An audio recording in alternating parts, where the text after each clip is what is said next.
Good day, everyone, and welcome again to this webinar series by leading IEEE Electron Device Luminaries, which is a great initiative from the IEEE Electron Device Society in order to celebrate the 75th anniversary of the transistor invention.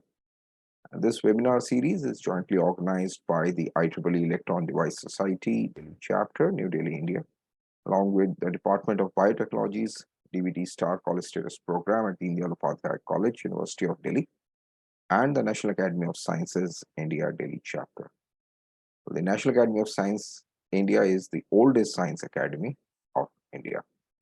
Today we have with us Professor Peter Asbeck, who's a Professor Emeritus, Electronics and Communication Engineering, Center for Wireless Communication, California Institute for Telecommunication and Information Technology. And he'll be talking to us today on transistor technologies for RF power amplifiers. He joined the UCSD faculty in 1991, and he received his Ph.D. from MIT in 1975. He worked at the Sarnoff Research Center in Princeton, New Jersey, and Phillips Laboratory in Briarcliff Manor, New York, before joining the Rockwell International Science Center in 1978.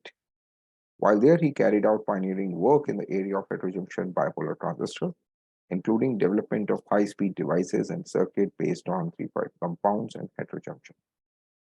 He stayed there until joining the UCSD in 1991, and he currently leads the UCSD High-Speed Device Group, including work on heterojunction bipolar transistor and heterojunction field effect transistor devices, silicon on sapphire technologies, power amplifier architectures and characterization, and opto-electronic interface circuit. He was elected to the National Academy of Engineering in 2007 and is also on the executive committee of the UCSD's Integrated Technologies Laboratory, ITL. With these words, I now invite Professor Peter to kindly share his screen to deliver his talk.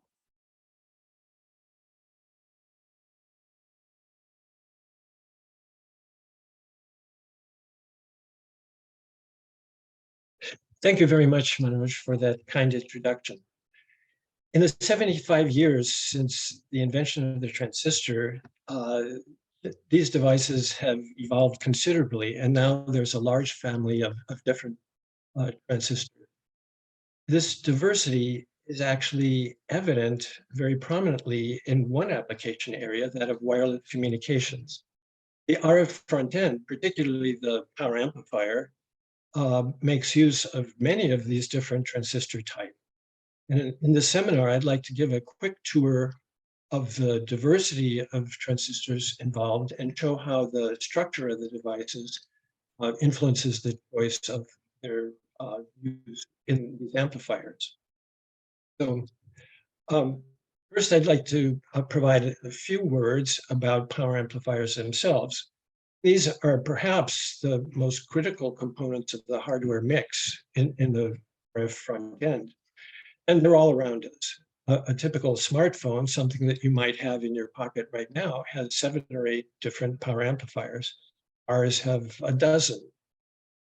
Base stations, both for large wireless systems or access points or laptops, have amplifiers. And these amplifiers must meet a fairly exacting set of requirements.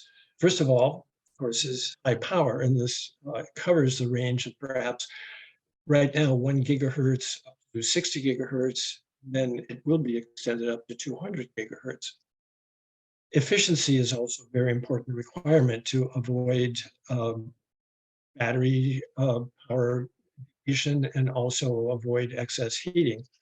And this is particularly important at back-off, since the communication signals have very high peak-to-average ratio.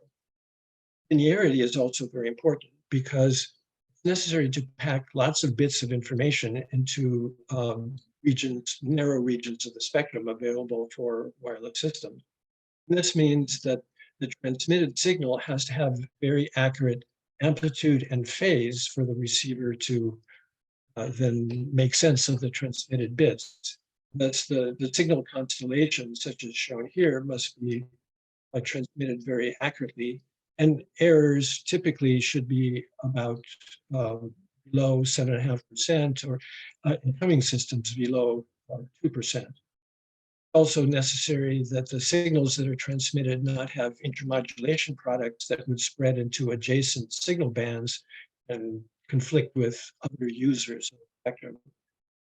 Ability with other circuits and low cost and ruggedness are very important requirements. So importantly, how much power is really needed from these devices? Well, it's determined by the range for the communications, which for the 3G, 4G type scenario is on order of 4 to 8 kilometers. This can be determined from the freeze formula describing how the power drops off with increasing distance, according to 1 over r squared, basically, in a line of sight scenario. To this, you have to add additional losses for non-line of sight and scattering from different objects. And while there are some approximate formulas that can be applied, generally one adds a so-called fading margin of 20 to 30. And this works out then for the 3G systems into powers that look like this. It's up to about 3 watts in the case of a handset power amplifier as maximum power. And this is in the sub 1 gigahertz to perhaps 3 gigahertz frequency range. Base station, the power is a great deal higher and extends up to of 200 watts for the amplifier. In order to achieve these powers at high efficiency, the wireless system community has tried to come up with the best transistors possible for the different scenarios. So gallium arsenide HBT, silicon germanium HBT are used extensively. CMOS and the variant CMOS SOI, silicon on insulator, are used in their cousin LDMOS. And also recently gallium arsenide HEMTs and gallium nitride HEMTs are finding increasing application. In addition to these optimal devices, power amplifiers employ very advanced circuits, particularly to achieve high efficiency backup, such as envelope tracking, Doherty, and so forth. And beyond it, the imperfections, the deficiencies of the amplifiers, the devices themselves, are made up by predistortion algorithms to try to improve the overall linearity. So in order to meet the needs for 3G and 4G, there has been an evolution, and now the main workhorses for base stations have corresponded to silicon-based laterally diffused MOS devices, which are like CMOS, but they do differ in having considerable length between the gate, main channel, and the drain to increase the breakdown voltage, 100 volts or something of that order. The workhorse for handsets has really been gallium arsenide HBT, and this is, in fact, the largest application of 3.5 semiconductors in electronic devices. Photonic, another very large application.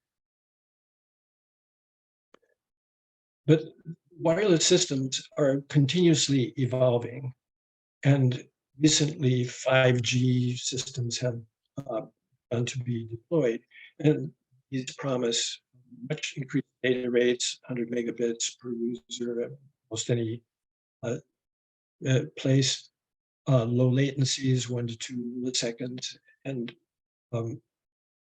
very low power. Overall, this promises very fast data access and ubiquitous interaction with the web, which can permit information retrieval, pattern recognition, autonomous control, telepresence, and so forth. Further improvements can be expected over the next 10 years, 8 to 10 years, with 60.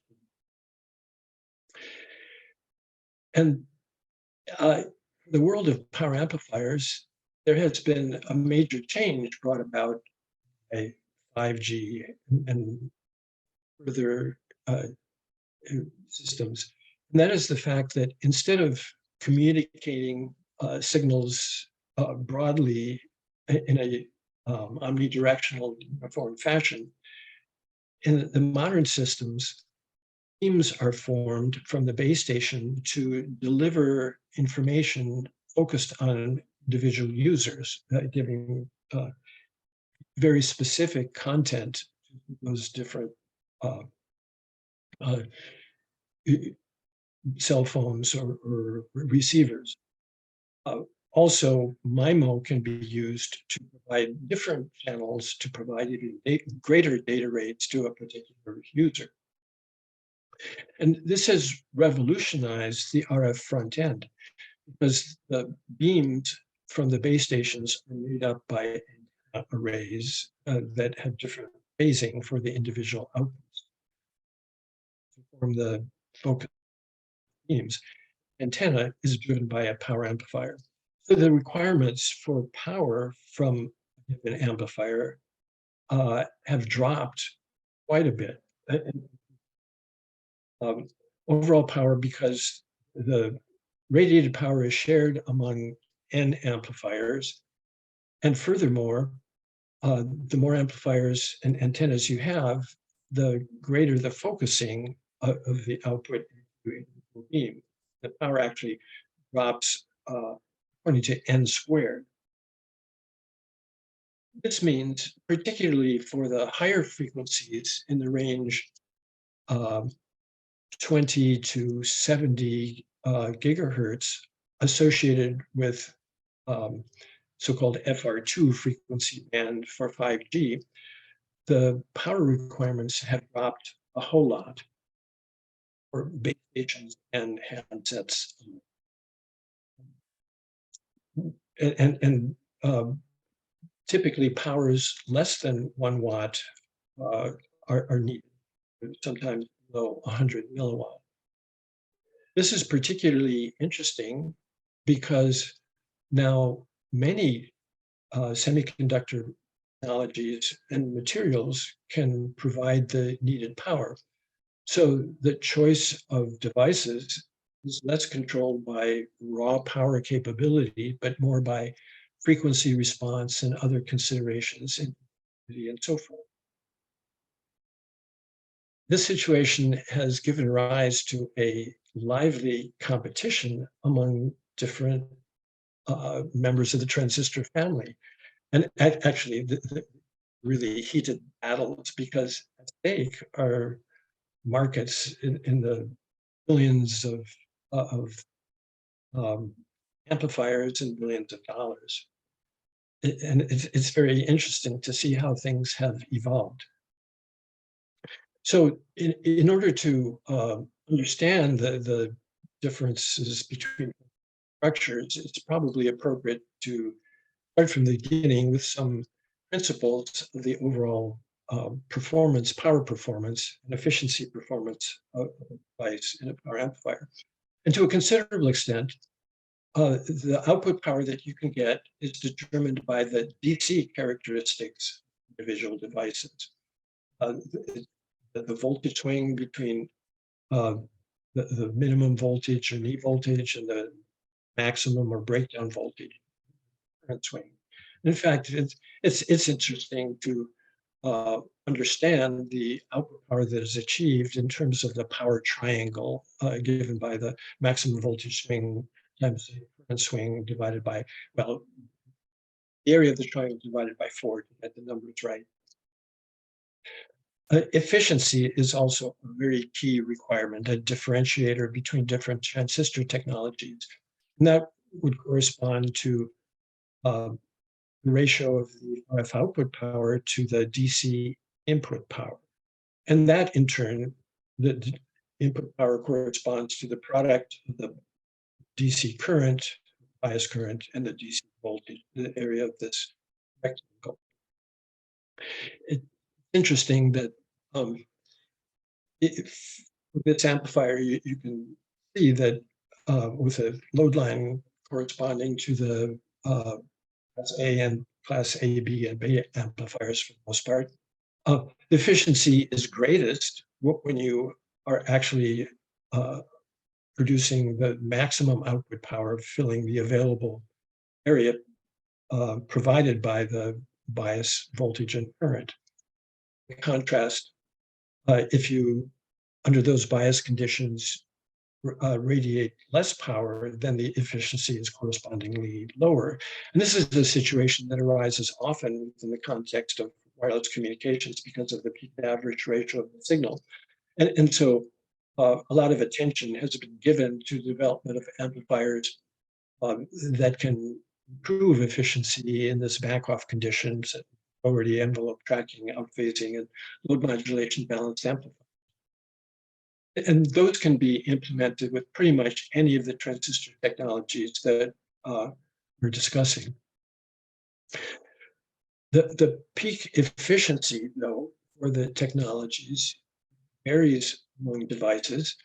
And actually, it can be thought of in terms of a series of factors by the device characteristics.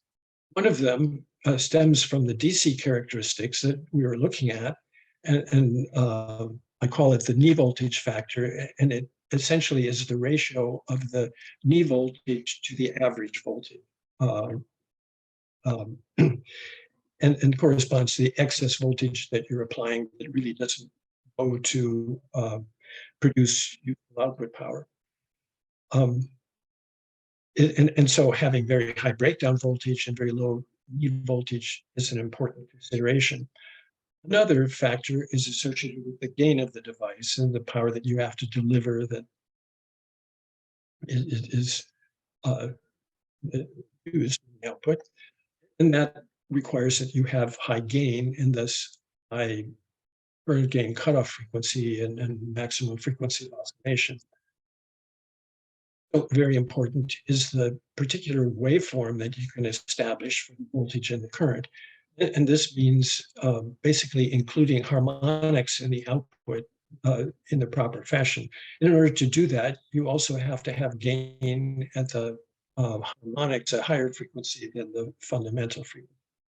And beyond that, an important factor has to do with the loss in the inductors and capacitors that you use to impedance match from the output of the transistor itself to the 50 ohm antenna.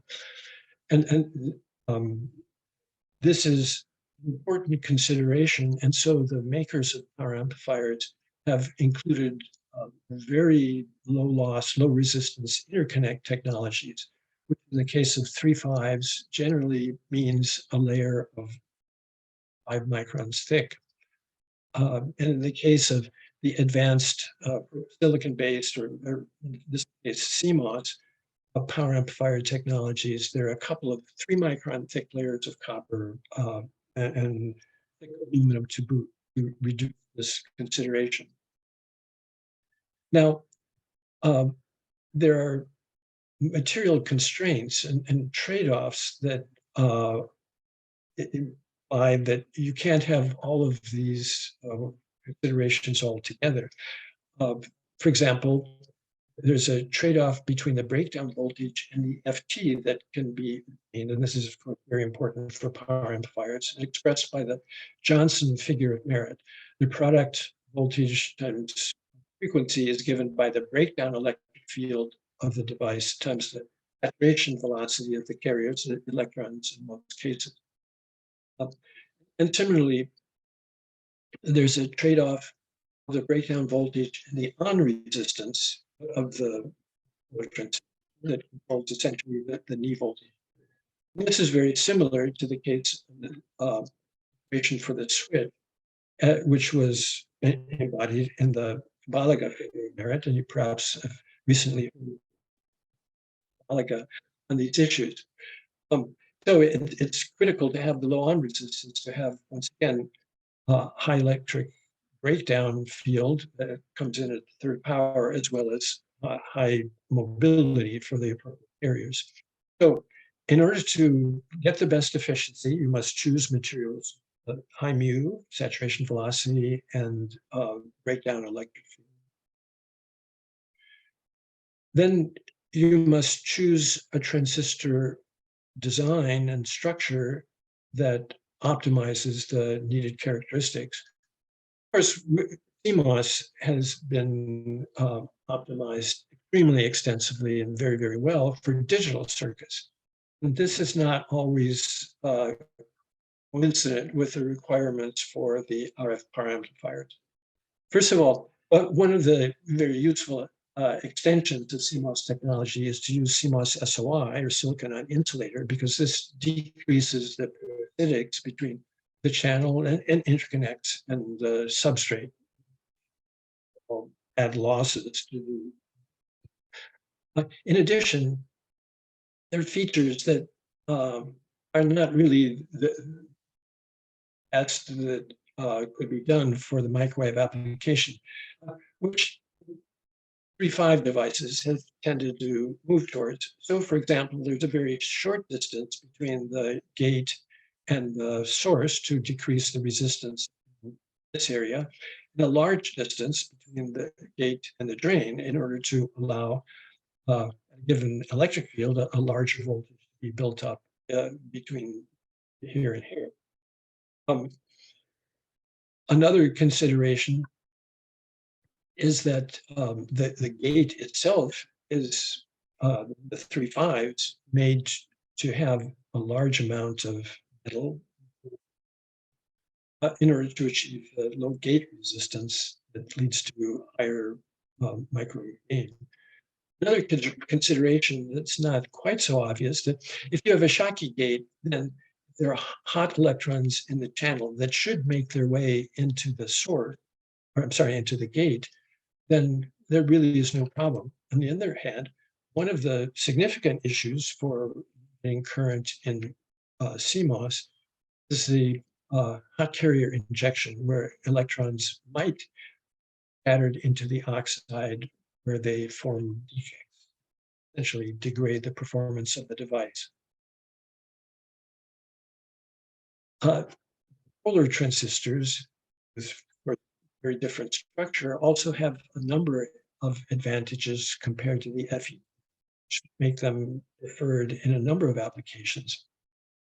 So for both silicon and 3.5 technologies, the bipolars have very high GM associated with either the QV, BE over KT IV characteristics, and they have high output resistance, which lead to very high voltage gain. So they have enormous voltage gain, and they can get by with lower.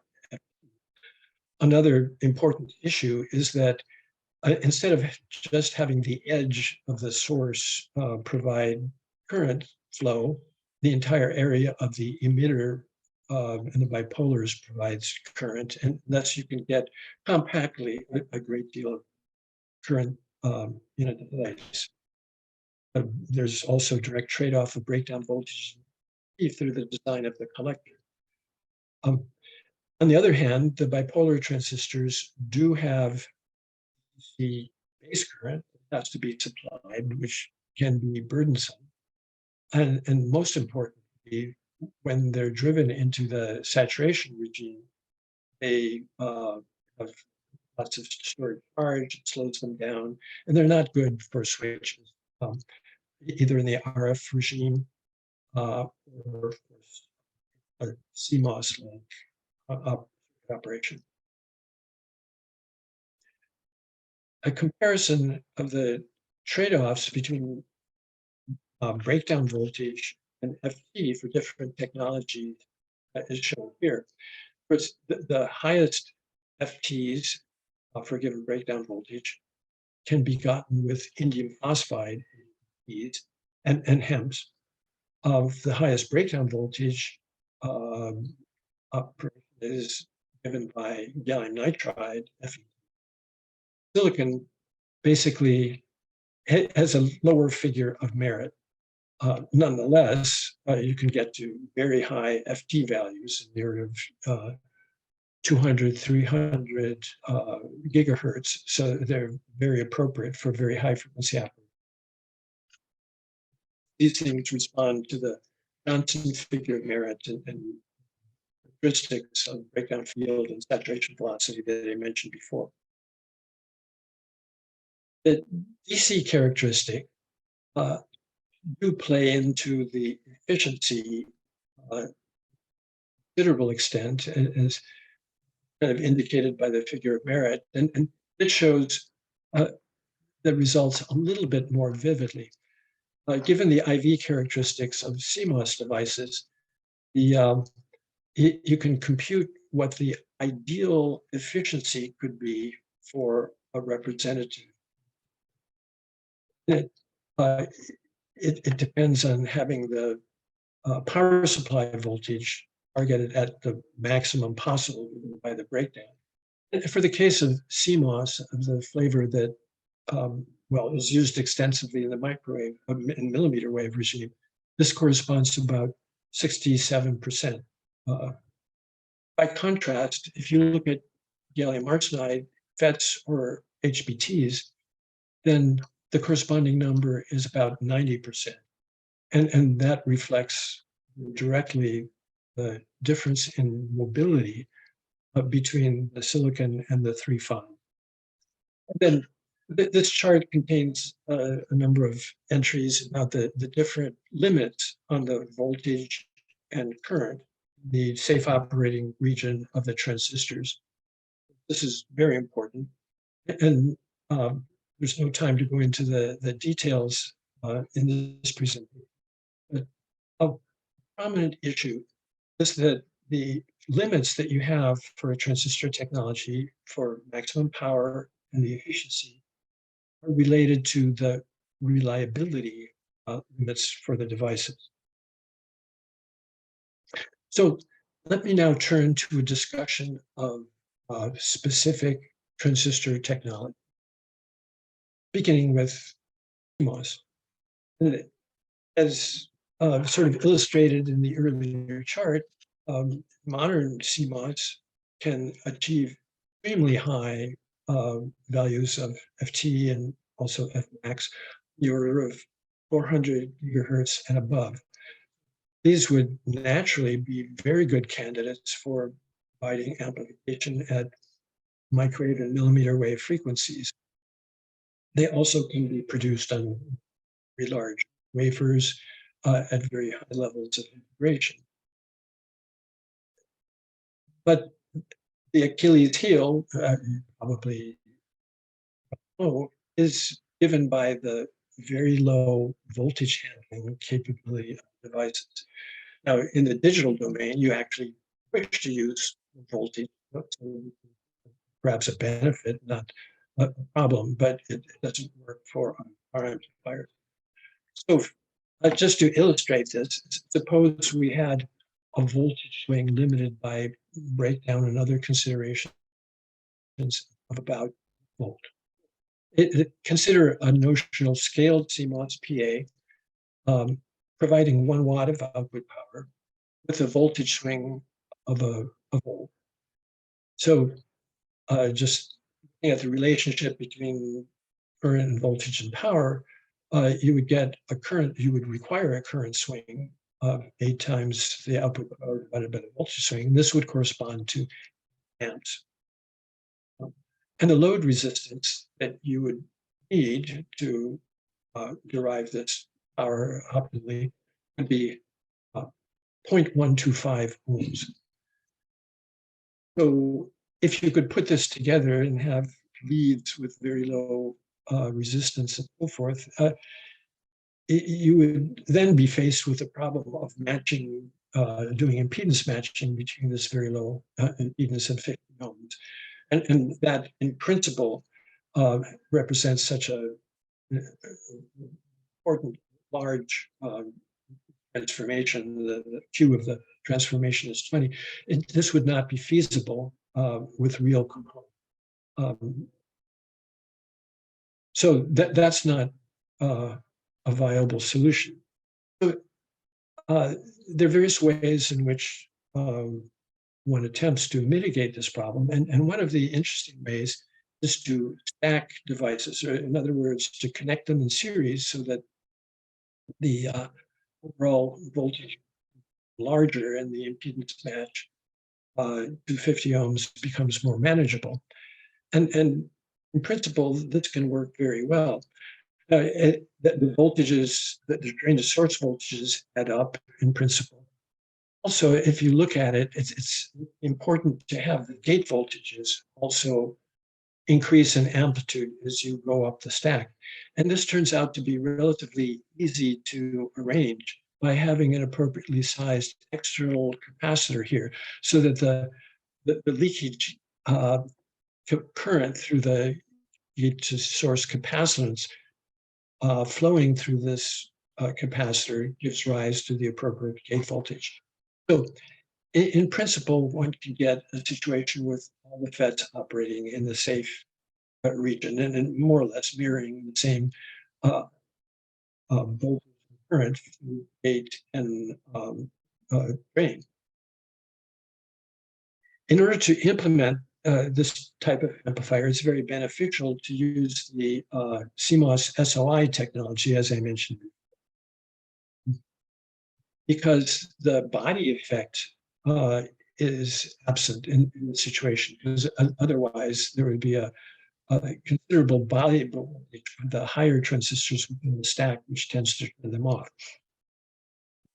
In addition, the SOI has generally lower parasitics. The modern embodiments can actually use very high resistivity substrate, more than 1,000 ohm centimeter, which essentially rid of the capacitances between interconnects and the substrate to boot the high merits of the metallization, to decrease the matching loss. So it's a very good combination. So this technology actually is the front runner in the implementation of the 5G millimeter wave power amplifiers for the regime of essentially 20 gigahertz to 7 gigahertz. And I show here some examples of the circuits, and these are prototype circuits coming from our laboratory to provide representative information. So these are two-stack differential amplifiers with relatively large transformers for balance and input and output. And it's 160 milliwatts, 50% PAE at the peak. But to get higher power is difficult, and I had a circuit here that's a four-stack, getting up to 100 milliwatts, but the efficiency has gone down. This is not really acceptable for actual use. Now, more complex power amplifiers are needed, as I mentioned before, to get high efficiency back off. And this is CMOS SOI Doherty amplifier. It's a number of individual building block amplifiers. And it has well, the advantage of Doherty is that you can get high efficiency in backoff, and this provides an 8 dB backoff efficiency of 24%, which is a record, I believe. Now, another thing that's very important, as I was kind of alluding to before, is reliability impacts efficiency and power. So when you have a laboratory result, it's very important to understand if the bias conditions and design overall is reliable. So you have to test this. And here we show in the solid lines correspond to the initial measurement, and the circles correspond to measurement after operating a device extensively at full power. And in this case, after increasing the power supply voltage from the nominal 2.4 to 2.6, try to accelerate degradation. And this is, the initial results are very good, but this is far from full confirmation reliability. Important task in the world of power amplifiers. And it's interesting that actually our work is focused more on PMOS than NMOS. And it turns out for the very highly scaled transistors, there's not very much difference between FT and Fmax and GM for the P-channel devices compared to N-channel. Because in modern CMOS, you use stress to increase the number of light holes available. And also with a short gate length, saturated velocity is much more determinant than low electrical mobility. On the other hand, PMOS devices benefit a lot in terms of reliability. And for the key issue of hot carrier injection, the PMOS devices benefit from the fact that the barrier between the valence band and the bottom of the essentially valence band in the gate oxide is much larger, 4.8 volts, than the corresponding barrier between the conduction band and the top of the conduction band for the oxide. So this decreases the problem from hot carrier injection. Also, impact ionization more severe for energetic electrons than for holes in the case of silicon. And there are issues for partially depleted CMOS associated with the existence of parasitic bipolar that are favorable for the PMOS. Moving on to different devices, silicon germanium HBT has a lot of advantages, used actually very extensively in communications, particularly for Wi-Fi access points. And the cascode combination to increase the output voltage is very favorable. Building block amplifiers of this type are produce routinely 20 dBm of output power is above. And yeah, it's a very well controlled technology and benefits from integration in a by CMOS context with many other factors. You can make amplifiers with a very good efficiency in back-off conditions. Here is one example, outphasing power amplifier that has quite good back-off efficiency, which probably is the record among at least silicon-based technologies, 35% back-off.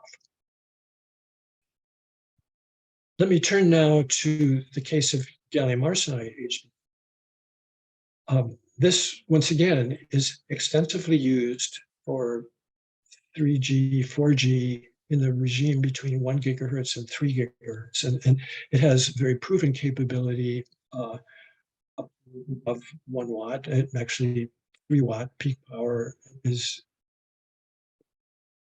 and it's fabricated in quantities of billions per year at moderate cost. And the linearity specs can be met for the case of, for example, LTE, the long-term standard, which is fairly exact. There are challenges for higher frequency applications, and one is that the FT is only moderate, so frequencies so far have gone up to 5 to perhaps 7 gigahertz so far. Another feature is that there's off-chip matching that's typically used together with gallium arsenide HBTs. You don't have to put inductors and transformers rather on an adjacent laminate for cost reasons. And also the gallium arsenide HBT is kind of limited to the power amplifier. It doesn't work for an LNA or a switch that you might wish to integrate together with the power amplifier in a microwave circuit for antenna arrays. How does gallium arsenide compare with silicon germanium in the case of an HBT? Well, representative IV curves are shown here. The breakdown voltage that is used for the gallium arsenide tends to be a good deal higher, maybe up to 18 volts for EO. BVCEO is relatively low, 3 to 5 volts in the case of silicon germanium. The BVCEO is a higher value, and one tries to find power amplifiers that make use of that higher value, but it doesn't always work. Another feature is that the knee voltage tends to be much greater with the silicon germanium case than in gallium arsenide, and that's a reflection again of the higher electron mobility. Another important issue that the heterojunction characteristics in gallium arsenide are a little bit more favorable, a very wide band gap emitter, and thus allow very high base doping. That means that in order to achieve low enough base, you could have a very wide emitter. 2 microns is used in our amplifiers that we. By contrast, with silicon germanium, one uses 0.13 micron, maybe 0.18 micron emitters to achieve the low base resistance. And as a result, the lithography costs in the case of gallium arsenide are lower. And it's a relatively simple fabrication process, though the structures are costly than the bare silicon, like SiGe. SiGe has these lower material costs and is produced in 200 to 300 millimeter wafers, but in quantity quite low, and it benefits from process integration in the case of BiCMOS. So you can put a lot of components together and get complicated front-end ICs for millimeter wave operation. For gallium arsenide, as for bipolar, it's quite interesting that the dimensions and doping of the collector N- gallium arsenide layer are really the controlling factor for the doping and thickness determines the breakdown voltage. Also the on resistance, because of the resistance of the electrons that are depleted, and then also the maximum current through the Kirk effect. And these can be tailored for different applications. So there's hope that one can go higher in frequency for gallium arsenide. And devices also benefit from their box-like IV characteristics here, and this is efficiency. In addition, the linearity. The most critical issue for the accuracy of the output compared to the RF input power has to do with the variation of the gain of the device when it gets into the region at high power. And so the issues associated with this part of the curve tend to be the sort of the money spec for transistor technology. And once again, in the case of the gallium arsenide HBT, one has a relatively small device to minimize material costs in places. The transformers that are vectors needed for matching the laminate at the, and this leads to lower die cost, but somewhat greater packaging tolerances, of course, on the laminates are not as good as can be obtained within the chip. Now, let me turn to the case of indium phosphide. Now, this kind of reigns supreme in the area of very high frequency output. It's determined by a very good breakdown electric field of indium phosphide together, the high electron mobility, and particularly for the highly scaled devices, the considerable amount of transient electron velocity overshoot that you can get through thin bases and electron. So Fmax values, maximum frequency of oscillation in excess of 1 terahertz. Amplifiers can be made up to very good amplifiers, up to 300 have been made with by efficiency that can be obtained in some of the high frequency regimes is excellent. In this example, with 32% PAE at 100 gigahertz. Now, in order to achieve the highest frequencies, a very elaborate series of heterojunctions are used in order to essentially provide a kinetic kick to electrons that mount the barriers from emitter into the base and the collector, so that propagation occurs velocities greater than the saturation electron velocity, which is again about 10 to the 7th. But electrons travel. It's also important bipolar transistors operate with collector current densities high. So here one is operating at 6 milliamps per micron squared, which is an order of what is used in silicon germanium HBTs as well, to counteract the IGM, the effects of base emitter capacitance. Now, why don't gallium arsenide HBTs work in the same fashion and operate at frequencies? Well, actually, there's a reliability issue that appears in the gallium arsenide case. This is associated with recombination enhanced diffusion and creation of defect with a higher energy for an electron hole pair recombination in gallium arsenide compared to indium gallium arsenide. It's the same issue that showed up with gallium arsenide gallium arsenide lasers compared with InGaAs lasers operating at 1.3 microns. So the current density has to be kept relatively low for the gallium arsenide HBTs, and this limits their high frequency.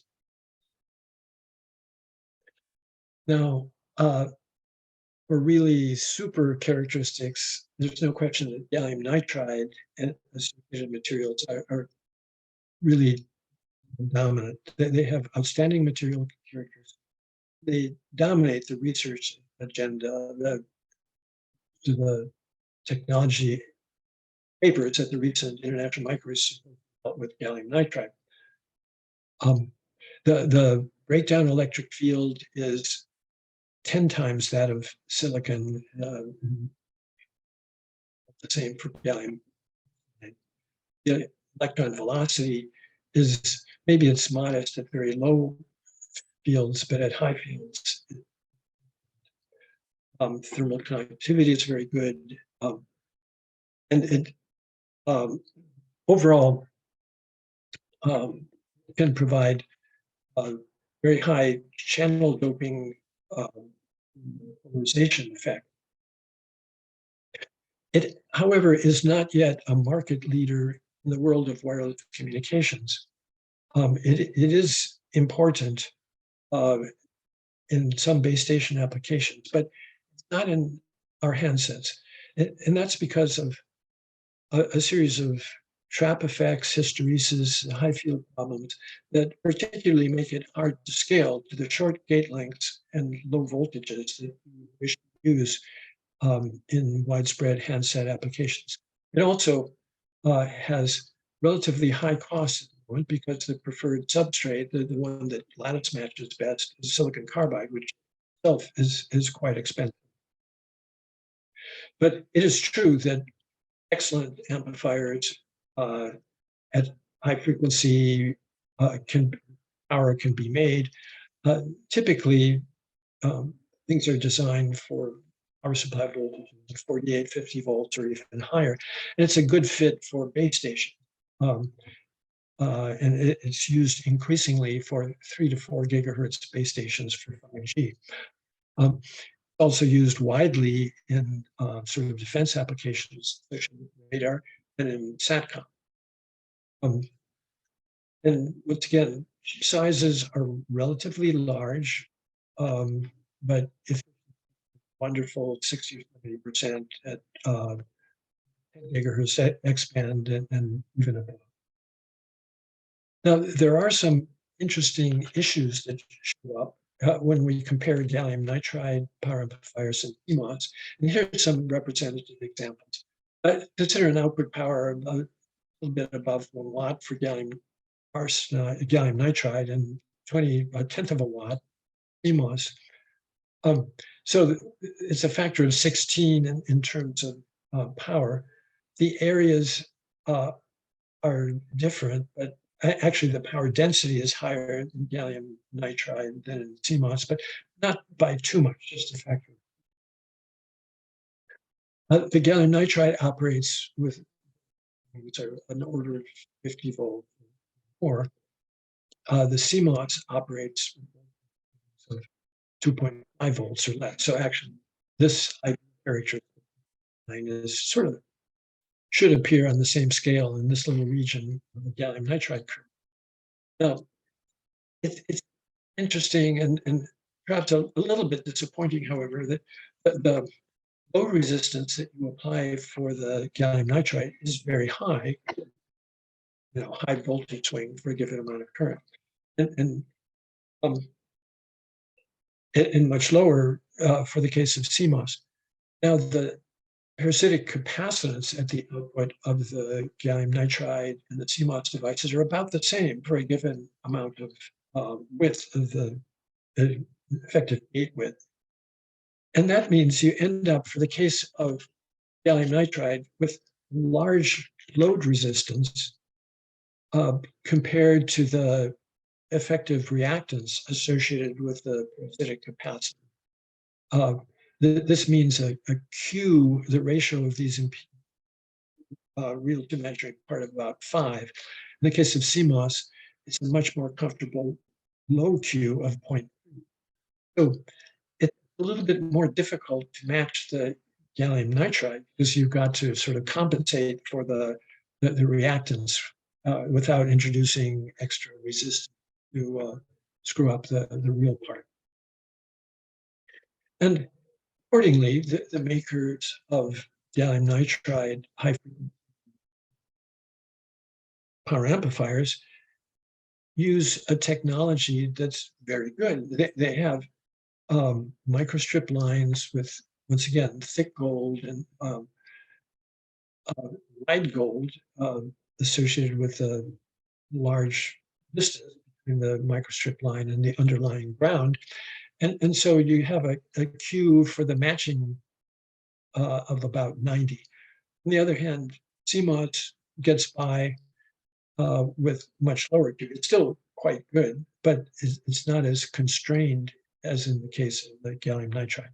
So areas are large for the gallium nitride, almost per force, than you would use in the case of. But gallium nitride is a young technology and it's still improving, and there's a lot of research opportunities in this area.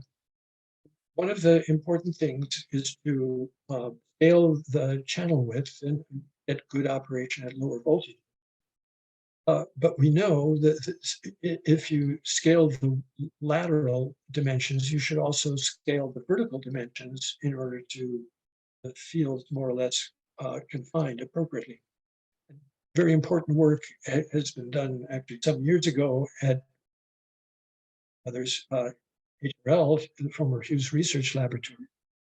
And in order to do the vertical scaling, the aluminum gallium arsenide channel barrier layer that usually is algan tens of nanometers in thickness was reduced to a 3.5 nanometer layer, a very thin layer of pure aluminum nitride, which can be grown without cracking on gallium nitride if you do it carefully.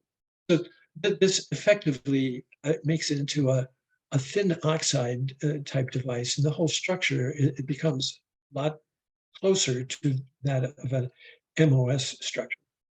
And on that basis, C and F max values in above 400 gigahertz were. Another very important, exciting set of developments is emerging from Santa Barbara in Professor Umesh Mishra's lab. And recent focus has been on N-phase gallium nitride. Because of the polarity of the gallium nitride leads to polarization charge that is on top of the aluminum gallium nitride layer instead of below it in the case of the conventional gallium phase. And this allows one to etch through the overlying gallium nitride and place the gate in very close proximity to the 2D electron gas. Once again, providing this vertical scaling, and oxide layers can be used if one wants.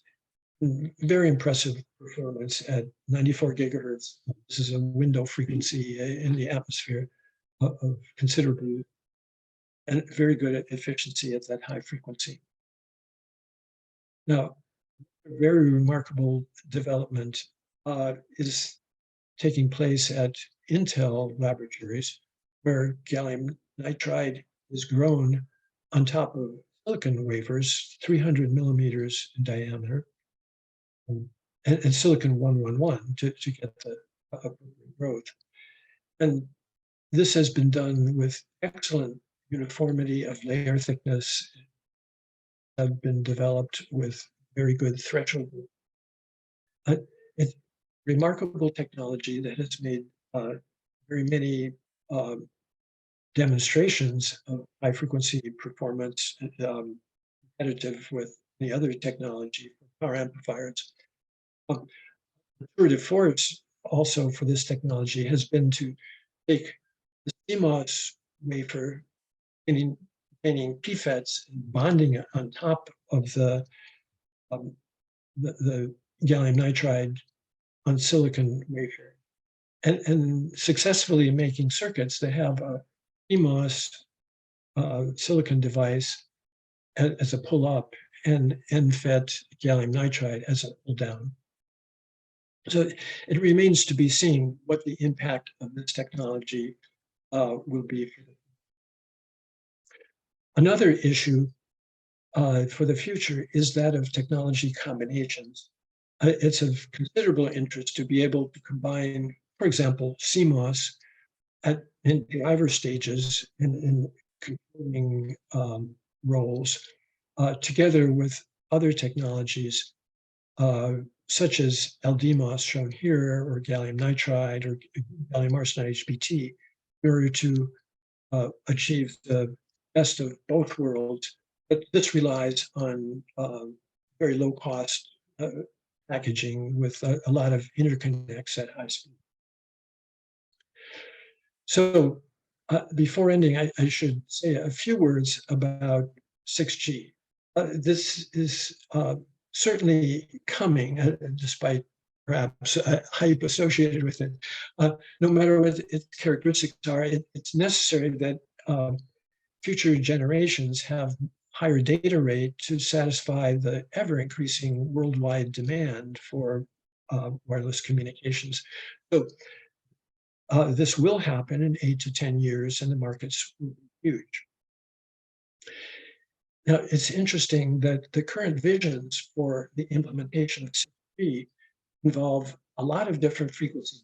The legacy bands from 5G that we've kind of talked about, but in addition, there'll be some transmissions at very high frequencies above 100 gigahertz, and basically sub-terahertz. And there also will be additional frequency, so-called FR3 or upper midband frequencies, that are in the range of 7 to 20 gigahertz. Now, right now, the thinking in many circles is that the 140 gigahertz plus gets a lot of attention, but it will be limited to backhaul from base stations, so some high-end applications, virtual reality. But the actual workhorse that most everybody will have in their pockets may correspond to the 7 to 20 gigahertz, and most immediately in the US, 13 gigahertz type system. These will be easier to deploy, and they'll have larger range than the millimeter wave sub type. Now, it's very interesting that now there are these new bands appearing, the sub-terahertz at very high frequency, for which the output numbers will be relatively low, and antenna arrays are going to be mandatory, and the so-called FR3 regimes between 7 and 20 gigahertz. Now, here, it's going to be very interesting to see transistor technologies of based on the 4G approaches that would then extend towards higher frequency, or perhaps the millimeter wave approaches that now are in use that would go to lower frequencies but increase the output power.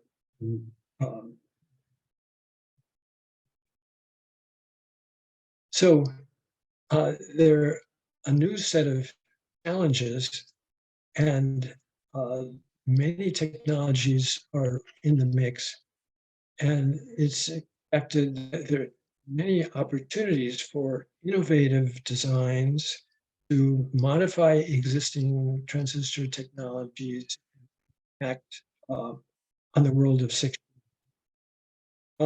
This, in turn, will have a major influence on our everyday lives. We will be communicating with the 6G. So let me end with a short summary. So 5 and 6G millimeter wave requirements can be met with a variety of different semiconductor technologies and vigorous R&D research. Silicon technologies have output power for most of these applications and good integration and low cost. For higher power levels, gallium nitride, gallium arsenide may have a role. At the highest frequency, indium phosphide may be dominant. And for 6G FR3, many technologies are in the running. So it's an exciting and rapidly developing field with, I think, great opportunities for interesting and important. So thanks for your attention. Perhaps now the paper is open for questions. Thank you very much, Professor Peter, for taking us through this long journey in a very small time. I must say that gallium nitride technology is really an upcoming one, and hope to see 6G or maybe the next generation based on this technology. So there are a few questions which are being shared by the attendees. Just share my screen. I hope you're able to see them.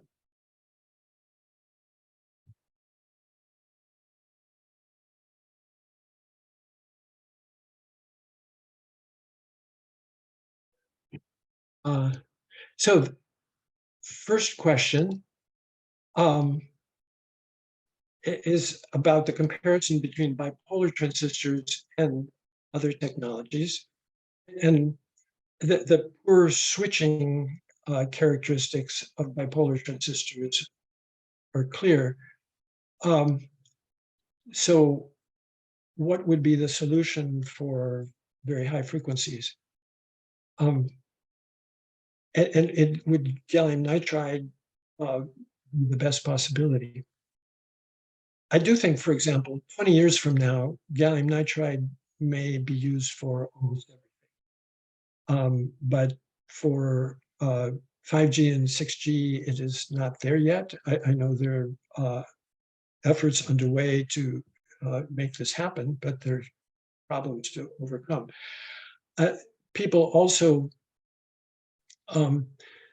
do things with bipolar transistors. You can make switches, on-off switches if you need to.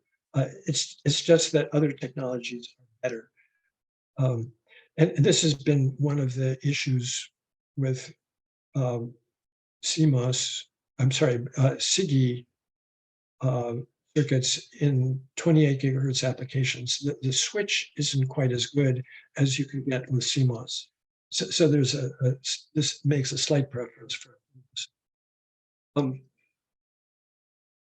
getting everything together and being able to integrate low noise amplifiers and phase shifters is very important, but cost must also be there. So co-integration is also going on, in digital systems, multi layers, device technologies were combined, and this is going to happen also for RF. Maybe I should move on. Odd mode oscillations, multi-stage power amplifiers.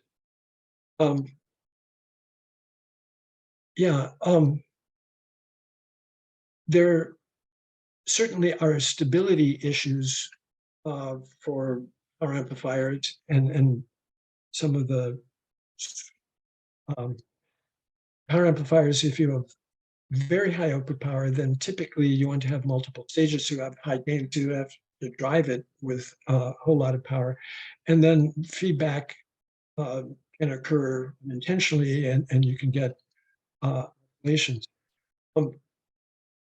You have large in-phase power combining. There's odd mode oscillations. Now, those are pretty easy to predict. And you have, generally speaking, symmetrical layouts and odd mode resistors that do succeed in stabilizing odd modes. For differential amplifiers, which a lot of people use at the virtual ground, and then you have con mode oscillations, but there also are some simple. So we could take some of this offline, perhaps. Email if you wish. Will things be affordable? I think that the intent of the question is millimeter wave and sub-terahertz. Can this be really used in handsets? Can everybody afford phones employing them? And of course, that's the challenge that we as device technology engineers and research have to address.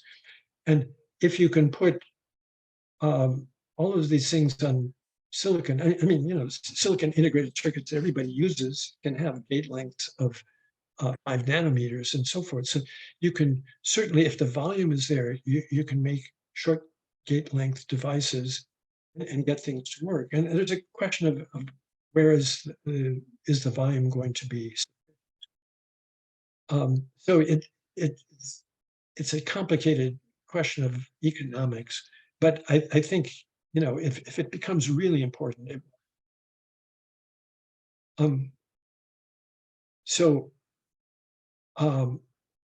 making inductors on silicon substrates is question number 4. And these are planar spiral inductors. And these are used in circuits today at low microwave frequencies and at high microwave frequencies.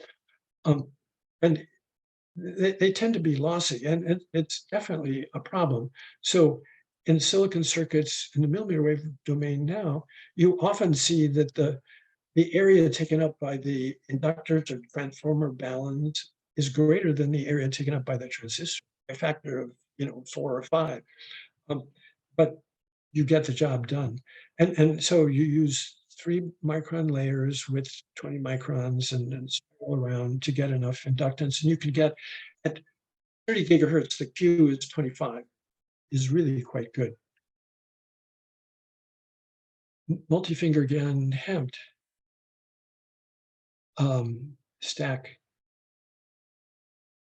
variation in impedance among these units. About issues about combining together a lot of gallium nitride FETs, and the questioner alludes to the fact that their variations, unfortunately, between the characteristics of FETs. So how can these issues be resolved?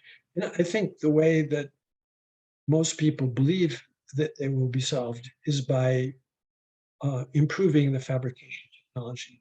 And in fact, the work shown at Intel, when you put these devices on large wafers using very standard silicon processing techniques and ALD deposition of dielectrics, etching is all very, very well controlled in a silicon fab. So those, the variation, I can quote from a recent work that was presented last week, 35 millivolt standard deviation of VT across a 300 millimeter wafer, where the threshold voltage for these enhancement mode devices was about 450 millivolts. That is excellent. So the problem that you're alluding to would go away if that technology is widely. Now, beyond that, I sort of like to think that for every big power transistor, you can have ancillary circuits just to control it.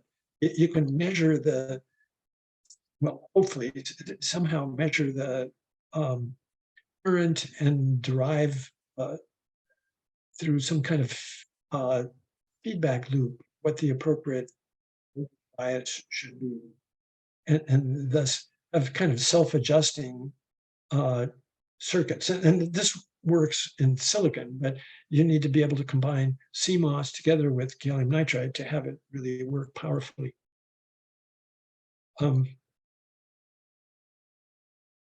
Okay, capacitor transform into inductor on chip impedance inversion device. It's a very clever idea, and it's been worked on to some extent, but it's not really appropriate for the power amplifier, because the issue that you have to face is very high powers, very low loss. So if you use impedance inverters or gyrators and things to flexibly allow different impedance matching configurations, for filters, this can work for input circuits, but for output, you don't have the dynamic range, power handling, and low loss. So yeah, probably not the best thing. Stability, conditional stability over absolute stability. Different designers, as you allude to in the question, have different considerations. Some of the people I know swear I will never design an amplifier that's not unconditionally stable. On the other hand, in a number of conditions, like if you're designing an amplifier that's driving another amplifier, you pretty much know what the load is going to be, so you don't have to worry about having output impedances in the right regime. Oftentimes, in a communication scenario, you do know pretty well what the load is going to be, particularly if you're going from the amplifier into, switch. But today you go into a filter bank, and if there are impedance variations, the final output, they don't reflect necessarily directly into the PA. So you can take a few liberties, but yeah, other people have better authorities about what the market accepts. Monolithic or hybrid integration, and what's more suitable from a physical standpoint? Very important question, and different companies have gone in different directions for this. Right now, the most successful, for example, a really good application in the millimeter wave regime is this 5G that is technology emerging. In order to provide power amplifiers for multiple antennas, you integrate many power amplifiers together with switches, together with LNAs, together with phase shifters, in a single CMOS or silicon germanium based. And that, when I say many, it could be enough to provision 4 amplifiers, or sometimes people make 8 amplifiers for 16. And if sometimes you have to work with dual polarizations, in which case, numbers tend to. Economically, monolithic integration in silicon works. But of course, if you have 3.5 technologies, it doesn't work. You're going to put, in your cell phones, the modules for the power amplifiers contain gallium arsenide HBT. They have a CMOS controller, and they have a CMOS switch, R2, and they have a whole bunch of FBAR soft filters with different bands. And all of that co-integrated together in is very small and fits in your phone. Hybrid integration certainly works, low cost, very well. Halogen backlayer in GaN FET technology. So there's a question of back barrier or front barrier, and I'm not sure I understand that. The front barrier that creates the two-dimensional electron gas is often 200 angstrom, well, 20 nanometer thick. In the highly scaled technologies such as HRLs, it goes down to maybe 3 nanometers. Now, you can have a back barrier also, and this, I think, was pioneered by Hughes, particularly. You can have a back barrier of indium gallium nitride, which is really interesting. And the thickness of that is not too critical. It's part of the overall stress balance. Its design is probably part of the overall stress balance that you have to maintain. So I'm not sure I can give you specific. Okay, the question number 10 is how to compare GaN HEMTs and gallium arsenide HEMTs in terms of power reliability and operating frequency.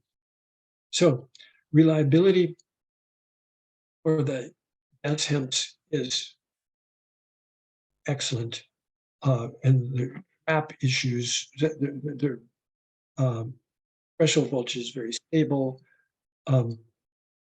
They are now a popular choice used for experiments over a wide frequency range. And they've been demonstrated as Doherty amplifiers for 30 gigahertz. Their performance is very good. They tend to be more expensive than the silicon parts.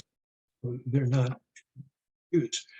Operating frequency for the gas HEMT, probably it's not the preferred technology to go to above 100 gigahertz, but can be done. But indium gallium arsenide HEMTs and metamorphic HEMTs, where you place indium gallium arsenide HEMTs on a gallium arsenide substrate, go to 200 gigahertz. But in terms of power, certainly gallium nitride power is far superior. But it really doesn't work for low power. What is the issues? You basically have high voltage operation and you want to use high power operation. And you typically don't do that for an array. If you've got 1,000 PAs, you don't have 50 for each one. It's not quite the right regime now for. So I'm not sure that attempts to cover a lot of the questions probably took more time than you wanted. No, I must appreciate the patience by with which you have explained each and everything. And looking at the wide variety of questions, you can very easily understand the wide audience that which we are having, ranging from students to faculty members to researchers who would like to understand some of the things which they couldn't while going through the research papers out there. So thank you very much, Professor Peter, for taking out your time. Thank you for the opportunity. I really appreciate being able to provide this information. Sure. Thank you. On behalf of the IEEE EDS Delhi chapter, and the other organizations which are supporting this particular initiative. I would like to thank you and to all the attendees who have been there with us, and hope to see you all again in our future webinars, which is going to culminate on 31st of December 2023. Thank you very much. Bye-bye.